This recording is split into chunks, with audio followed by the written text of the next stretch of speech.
Bonjour. Hello. Hola. Marhaba bikoum. Sur le fil. Le podcast d'actu de l'AFP. Des nouvelles choisies pour vous sur notre fil info. C'est l'unique pays africain membre du G20, une nation aux ressources naturelles abondantes, la première économie d'Afrique australe. Et pourtant, l'Afrique du Sud bat aussi un autre triste record. Elle est sur la liste des pays ayant le taux d'homicide le plus élevé, après la Jamaïque, selon des données de l'ONU pour l'année 2023, les dernières disponibles. En revanche, contrairement à ce qu'a affirmé le président américain Donald Trump, les fermiers blancs ne font pas l'objet d'un génocide. Mais comme de nombreux autres Sud-Africains, majoritairement noirs, ils sont victimes d'une violence endémique. Cette violence puise ses racines dans des inégalités historiques, héritées de l'apartheid. Elle se nourrit aussi d'un chômage record qui touche plus particulièrement les jeunes. Pour en parler, Sur le fil vous emmène au Cap, ville de contraste. On y trouve à la fois des plages de rêve et des quartiers déshérités, en tête des statistiques nationales de criminalité. Nous avons aussi invité le criminologue Guy Lamb, professeur à l'université Stellenbosch, et Julie Bourdin, qui a réalisé le reportage au Cap avec Céline Cléry. Sur le fil. Elle file à vive allure, l'ambulance. Il est 19h, il fait nuit noire dans la deuxième ville d'Afrique du Sud, où le soleil se couche tôt à cette époque de l'année. L'appel vient de tomber. Un homme a été blessé à la tête. Il saigne abondamment. L'ambulancier de garde, Mawesu Ntintini, 52 ans, explique qu'il pourrait y être en quelques minutes, mais il faut attendre la police. Quelqu'un a été poignardé. On va d'abord passer au commissariat car on a besoin d'une escorte policière.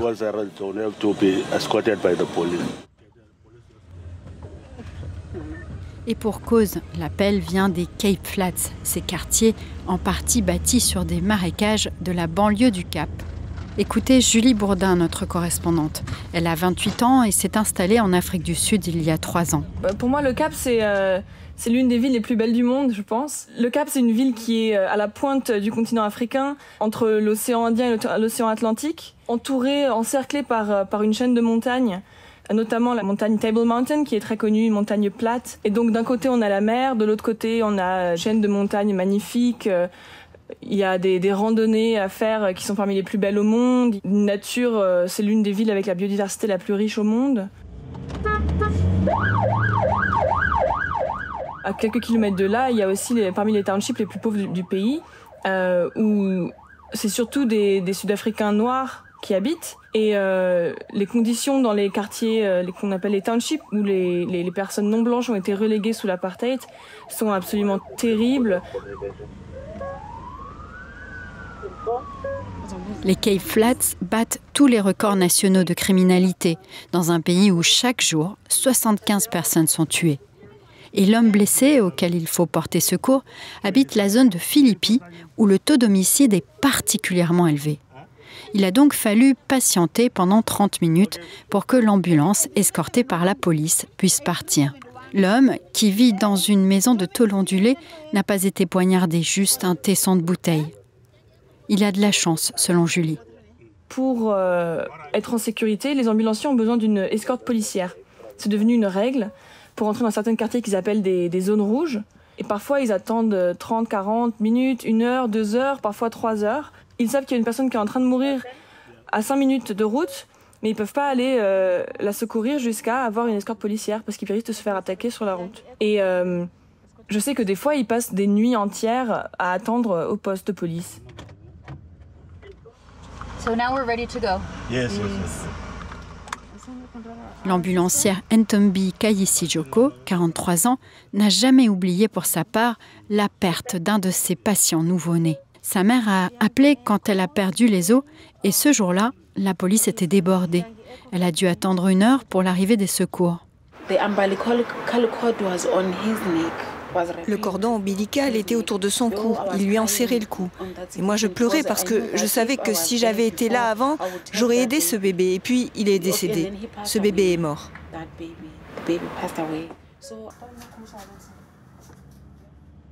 Elle avait presque les larmes aux yeux quand elle me racontait ça, de voir ce petit bébé tout mignon qui était mort, alors qu'on ne devrait pas mourir de ce genre de cause en 2025 dans l'une des villes les plus riches du continent. Ntombi Kayesi Joko n'a pas oublié non plus l'agression dont elle a été victime avec un autre ambulancier.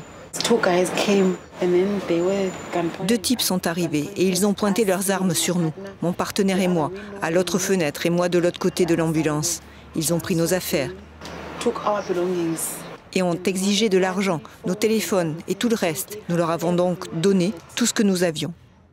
Et comme beaucoup à Cape Town, elle a peur, car pour aller au travail et rentrer chez elle, elle n'a pas d'escorte policière. Ce qui m'a marqué particulièrement, c'était de parler en fait aux ambulanciers qui eux-mêmes habitent dans ces quartiers et souvent n'ont pas une très bonne sécurité sur la route du travail eux-mêmes, qui me disaient qu'en fait ils habitent dans ces communautés et parfois ils connaissent les gens qui peuvent pas apporter secours parce que le quartier est trop dangereux. Cette insécurité, elle est présente tous les jours dans la vie de tout le monde qui habite en Afrique du Sud. En Afrique du Sud, c'est inimaginable de rentrer à 2h du matin à pied. Dès que la nuit est tombée, tu sors pas de chez toi, surtout à pied. Ou si tu sors en voiture ou tu prends un Uber.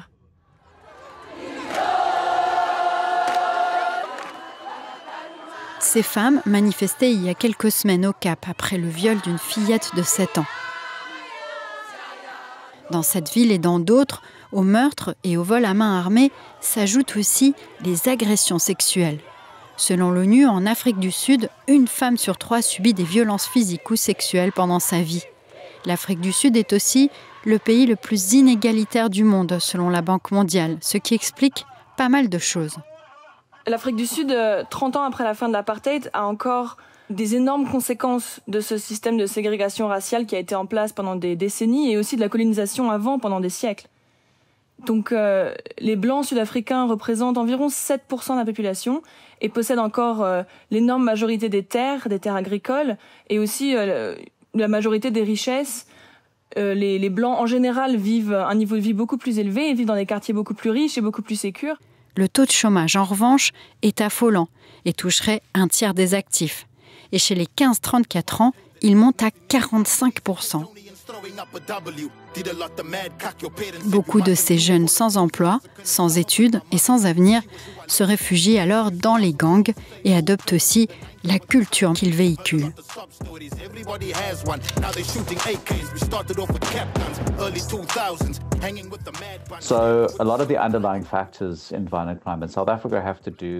La criminalité violente en Afrique du Sud est notamment liée au conflit entre jeunes hommes, à partir de 15 ans et jusqu'à la quarantaine. Et c'est beaucoup lié aux armes à feu. La violence n'est pas homogène. Elle se concentre dans les grandes villes, certaines en particulier comme Cape Town, la métropole de la baie Nelson Mandela ou Gauberge, dans la province du Cap-Oriental, Johannesburg.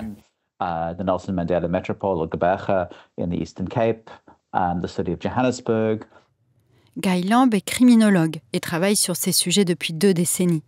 Selon lui, les crimes violents avaient baissé, notamment grâce à un encadrement plus strict des armes à feu, jusqu'au début des années 2010, et notamment la fameuse Coupe du Monde de football qui s'est tenue dans le pays.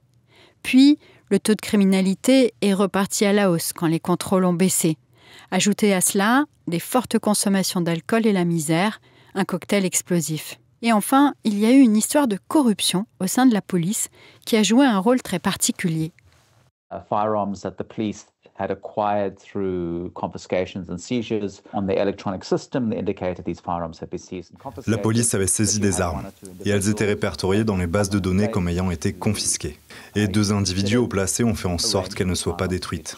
La corruption et leur connexion avec des criminels ont débouché sur la vente de ces armes à des gangs. Elles ont été vendues à des gangs du Cap et de la province du Cap-Oriental. Ça a fini par déclencher de véritables guerres de gangs.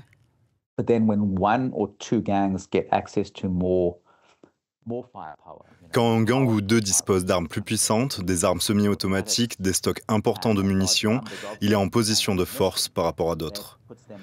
Et donc ce qui s'est passé au Cap, c'est que ces bandes ont profité de leur supériorité technologique pour chercher à conquérir de nouveaux territoires.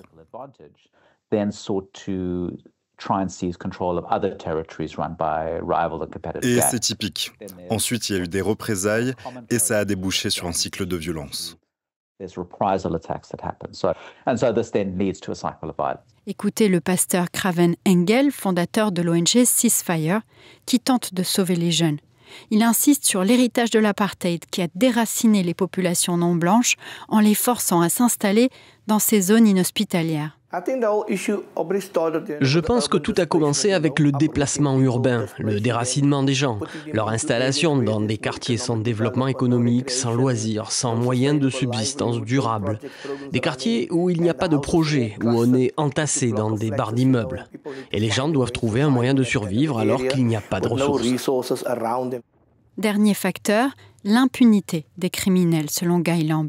La police arrête des centaines de milliers de personnes. Elle est parfois même accusée de torture. Mais très peu d'affaires sont déférées en justice, faute de moyens et de preuves.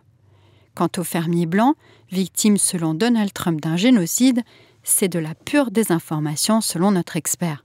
That just is complete misinformation. Most of it relates to robberies, rob violence related to, kind of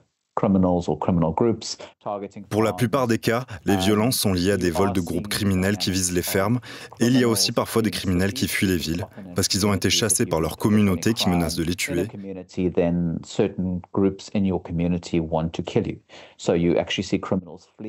Ils fuient par crainte des milices d'habitants et retournent dans leur région d'origine, rurale, et alimentent la violence contre les fermiers.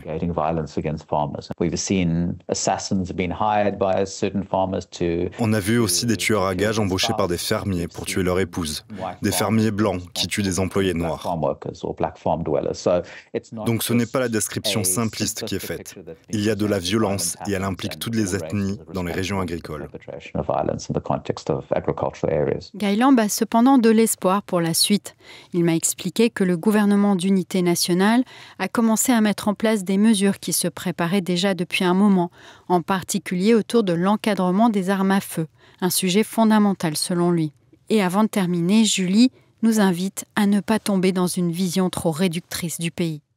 Les Sud-Africains sont extrêmement gentils, extrêmement accueillants et ça compense les problèmes d'insécurité aussi. C'est que c'est un pays où on peut vivre de façon tout à fait heureuse et de façon tout à fait accomplie.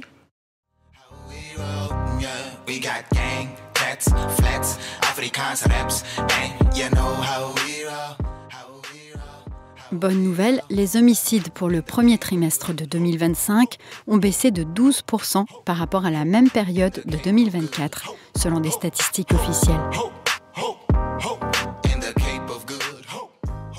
Sur Le Fil revient demain. Je suis Michaela Kinsella-Kiefer.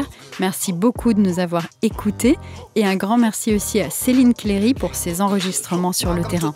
À très bientôt.